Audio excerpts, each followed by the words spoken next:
Hello，大家好，歡迎大家返到嚟我嘅 channel。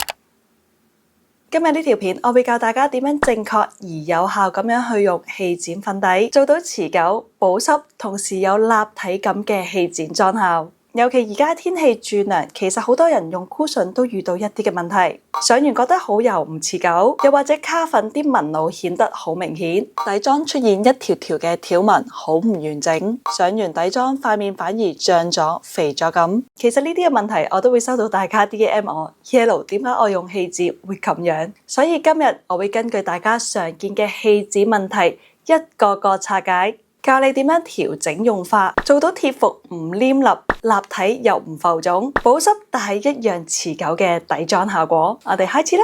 第一部分就要同大家講一個非常重要嘅概念。其實修容唔係靠深色，好多時候都係靠光。喺正式上氣墊之前，我哋要先記住一樣嘢：塊面有啲位置需要提亮，有啲位置唔需要。如果成塊面用同一個想法，好容易會變成發水麵包咁，成塊面脹晒，冇晒立體感。你哋可以試下咁樣諗下，當光線打落塊面度，邊啲位置需要反光，邊啲位置需要收光。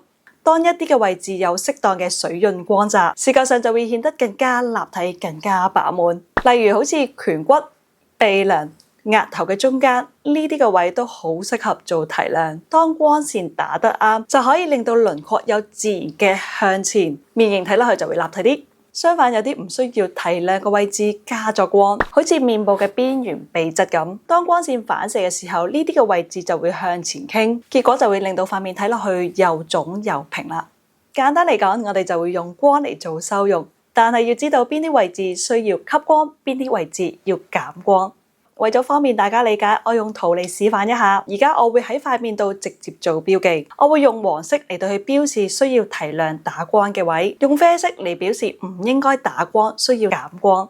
先講下提亮嘅位置，第一個位置就係面頰中間呢個位置係最闊，亦都係最有份量嘅位。呢個位置如果有適量嘅光澤，就會令到佢更加飽滿，輪廓會更加立體，唔會平咗一塊啊。而第二個咧就係額頭，不過咧就要因人而異。如果你嘅額頭係本身比較闊嘅話，就要注意唔好打太大範圍嘅光。如果唔係，就會令到額頭更加闊噶啦。相反，如果你額頭係比較窄，我哋就要將光個位置擴闊啲，令到額頭睇落去長翻啲，平衡個比例。再嚟就係鼻梁，當光打落去鼻梁嘅位置，佢就會睇落去高咗，而唔需要刻意畫陰影。最後就係下巴，原理就好似額頭咁。如果你嘅下巴係比較長嘅話，我哋就要減光。相反，如果你下巴係偏短嘅話，就需要大範圍去打光，令到下巴睇落去立體一啲。而家我會用啡色嚟到去顯示唔需要打光嘅位。第一個位就係我哋面部嘅邊緣，你可以當我哋想陰影嘅位，咁樣會容易理解一啲。如果你將光加喺呢個位置，你就會令到面部睇落去好似好浮腫，同埋都好容易黐住咗啲頭髮。另外，如果顴骨係比較突出，呢啲嘅位置係咁加光，咁佢咪更加明顯咯。同樣，如果我哋將光加喺鼻側嘅位置，睇落去個鼻咪脹咗好腫咁樣咯。如果你理解咗邊啲位置需要加光，邊啲位置需要減光，我哋就可以進入下一步啦。第二部分就係妝前打底應該點樣揀。其實就係決定咗底妝嘅成敗。好多時候我哋會覺得個底妝唔持久，卡粉或者一上就覺得好油。好多時候都唔係氣墊嘅問題，而係我哋嘅妝前冇處理好。而妝前好重要嘅兩樣嘢就係防曬同埋 primer。如果你皮膚係偏乾嘅話，我哋嘅防曬同埋 primer 就要用保濕為主。有少少黏度嘅質地反而可以令到底妝更加貼服，減少卡粉同埋顯紋。如果你係油肌 primer 同防曬就要揀啲清爽同埋薄一啲嘅質地，可以減少油感，亦都唔會影響你嘅持妝度。而家我哋就嚟睇下佢哋嘅質地。你見到呢兩支嘅防曬，其實佢哋都係偏薄身嘅，但係你會見到呢一支會更加清爽，推開咧係唔會黏住啲皮膚嘅，非常適合油性皮膚，妝前用就唔會覺得焗住。而另外一支你會見到有少少嘅黏度，呢種嘅黏度其實好適合乾肌，可以增加後續底妝嘅貼服度。我哋再睇下 primer 嘅質地，呢一種嘅流動性係好高，質地好清爽，油肌喺妝前用唔會覺得佢有負擔，而佢亦都唔會好反光，油肌用就唔會搞到成塊面油光。另外就係呢一種保濕型嘅 primer， 雖然佢係乳霜嘅質地，但係佢都係好輕盈，亦都好易推開，特別適合乾肌妝前打底用。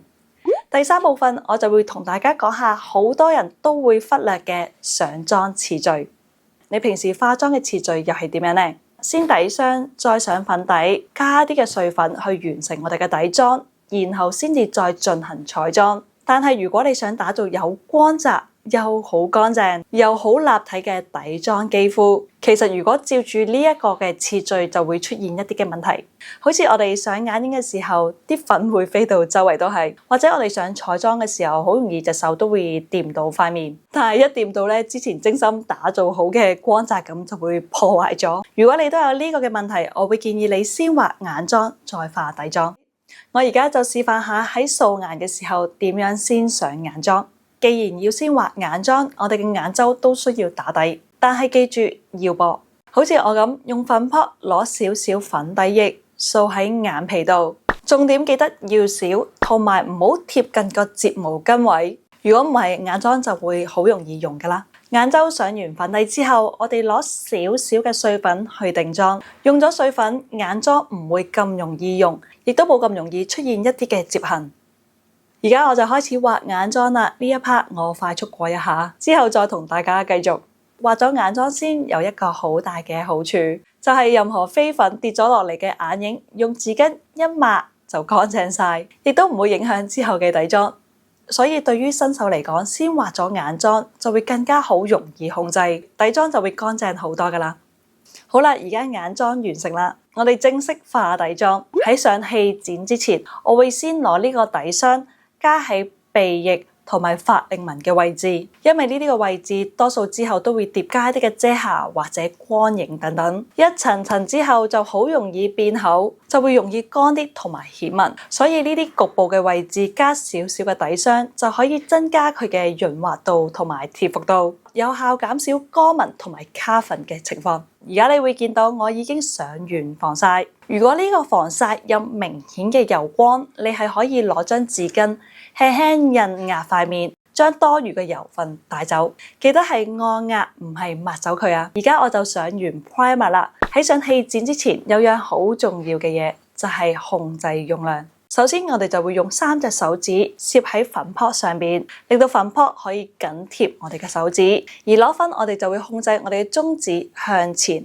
按壓嚟到去攞。攞完粉底，我哋就喺盒蓋上面按壓，將粉底均勻分佈。做到呢一步，你已經可以掌握到正確嘅用量啦，可以直接上妝。第一個位置就係你想提亮嘅位置，記唔記得我哋頭先講過嘅光？所以我哋會由面頰開始，我會喺需要提亮嘅面頰中間按壓粉撲。第一下嘅份量係最多嘅，亦都係用嚟打造最自然嘅光澤關鍵步驟。我會將粉底集中喺面頰嘅中間，光澤就會慢慢喺中間散出嚟，而唔係成塊面都一樣咁光。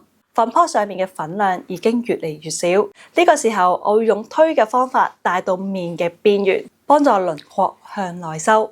記住一個原則，粉撲沾取嘅次數越多，光澤就會越強。去到粉撲已經剩翻少量嘅粉底，呢個時候可以輕拍塊面，可以增加佢同皮膚嘅附着力。你會見到面頰嘅中央光澤係最明顯，去到邊緣光澤就會減弱咗，因為用量已經少咗好多，自然做到減光嘅效果。如果你求其去用呢個嘅粉撲，你會見到粉撲上面嘅粉底會好唔均勻，邊緣亦都會有好多嘅粉底。如果直接上面嘅話，就會好容易出現一笪笪、一條條嘅條痕。所以粉撲嘅使用方法真係好重要。而家我會用同一個方法去上額頭啦，喺額頭嘅中央按壓，再向外推，再印貼。特別要注意髮線嘅位置，用量一定唔可以多，如果唔係會顯得唔乾淨。接住落嚟，我哋就要處理個鼻啦。鼻嘅重點係沿住鼻梁去做提亮，所以用粉撲嘅手勢都會有少少嘅唔同。我只係用中指向前嚟到去壓，令到粉撲會呈現一個比較集中嘅角度，咁樣我就可以好精準加喺我嘅鼻梁位置啦。如果你見到粉撲上邊仲有好多嘅粉底，我哋可以攞張紙巾印走多咗嘅粉底先，咁就唔會令到我哋過多嘅粉底加咗喺鼻翼度啦。鼻側就係向下推，然後輕輕印翻貼佢，鼻梁嘅線條會好均勻，唔會顯得又厚又闊。最後我哋用同樣嘅方法加喺鼻底同埋下巴嘅位置，呢啲嘅位置唔需要咁光，份量都唔好攞咁多。法令紋嘅位置粉底越少，反而冇咁容易顯紋。氣展粉底已經上完啦，我哋而家可以用碎粉嚟到去定妝，但係記得碎粉唔可以太多，如果唔係就會破壞咗你之前精心打造嘅光澤同埋立體感啦。我會攞支大少少嘅掃，攞少少嘅碎粉沿住邊緣加咗先，避免啲頭髮黐住整花我嘅底妝。另外額頭、鼻梁同埋鼻側都會加嚟到幫助控油。做到呢一步，立體感嘅底妝就完成啦。你見到光澤只係集中喺需要嘅位置，整體嘅輪廓會睇落去清楚咗，面型睇落去就會更加立體，皮膚亦都會顯得好健康。最後我加埋胭脂同埋唇膏去完成成個妝。今日打造嘅係呢一種光澤乾淨嘅肌膚底妝。如果我用粉狀嘅胭脂就會遮咗我原本嘅光澤，所以我會推薦液體或者膏狀嘅胭脂，妝感會更加融洽，亦都保留咗本身底妝嘅光澤同埋層次。好啦，我今日嘅氣展底妝教學就到呢度啦。希望大家睇完之後喺屋企都可以輕鬆去打造一個好穩定嘅底妝，而且唔需要再擔心卡粉、好浮腫、好唔完整嘅問題啦。如果中意今日影片嘅內容，可以俾個 like 我、留言、訂閱我嘅 channel，亦都可以 follow 埋我嘅IG，有其他嘅教學短片。我哋下次見，拜拜。